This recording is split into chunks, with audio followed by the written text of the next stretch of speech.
kadib meeshaasaan la keenay oo meesha magaceed Baardheere magacaygu waa Maxamed Cabdi Yuusuf ka yimid degmada Baardheere. magacaygu waa Liibaan Maxamed Cali Cadaan waxaan ka imaaday magaalada Muqdisho. markii ugu horeysay aniga Muqdisho joogay Muqdisho nagala qaaday annagoo macuusley ahaan noola wado si aan ula dagaalano ururka al-shabaab. kadib meeshaan nagala qaaday xaafadeena ka soo baxnay sidii alboor ku tagnay sidii magaalada Baardheere ku tagnay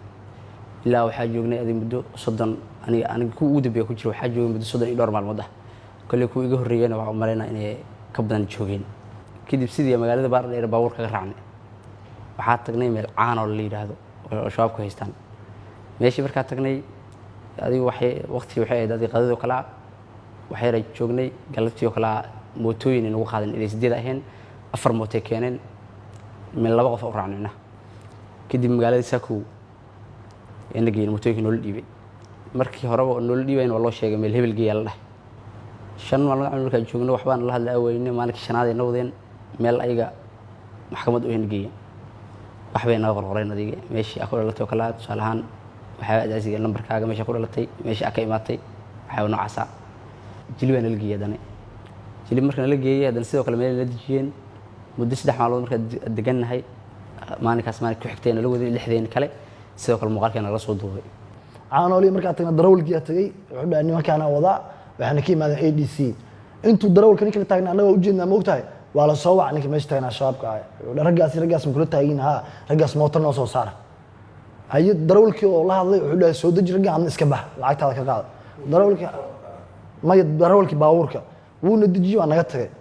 bas markuu naga tagay cabaar meesha aad joognay mootooyin 4 mooto ay maade oo al-shabaab laba u raacnay waxayna geeyeen Saako wayna geeyeen Saako markayna geeyeen Saako waxa joognay 5 habeen 5 maalin waxayna dejiyeen hoteelna dejiyeen maqaayadayna saareen hoteelka hadda magaciisa ma xasuusto maqaayadana waxa la Qaahira la bas 3 waqti maqaayada ka cunaynay hoteelkaas 5 maalin degneen maalinka lixaad al-shabaab noo imaadeen waan wadaan meesha maamulkooda xarunta degmada ay ku sheegaan inay geeyeen waxa joogto nin afku duwan yahay qol ku jira oo cidle oo hal miis iyo hal kursi caag yaalo ninka buug yar iyo qalin oo haysta buuggan 40 baalla iyo qalin yar oo haysta wuxuu noo qoray CV-gana taariikhdeena noo qoray meesha ku dhalanay qabiiladeena faamiladeena meesha aan ka imaanay sababta u soo baxnay bas markuu noo qoray idaacadu noo wacay idaacada al-shabaab idaacada cunug yar oo caata imaaday oo cad oo microphone noo dhiibay wareysi noo qaaday hadda waxa rajaynayaa dawladeeda maadaama aan qalad galay oo anoo adafkayga bedelay oo macmuusley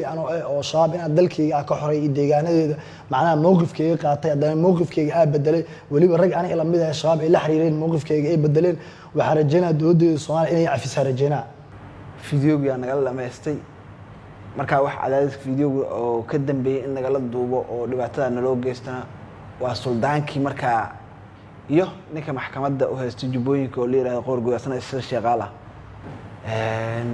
waxaana amar ku bixiyaan in qolo walba meesha miyadooda iyo baadiyaha inay degan yihiin la geeyo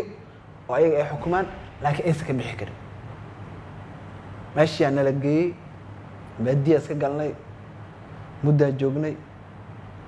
ragga qaar ilmo iyo reera ku xiriiro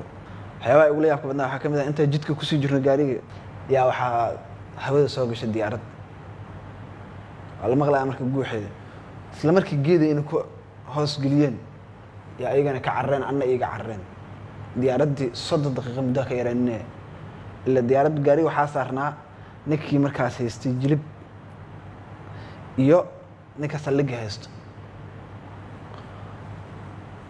diyaaradii 30 daqiiqo hawada ku wareegtay intaas ayaga geedihi ku jiraan waa ka maqan gaarigii iyo aniga isku jirno meesha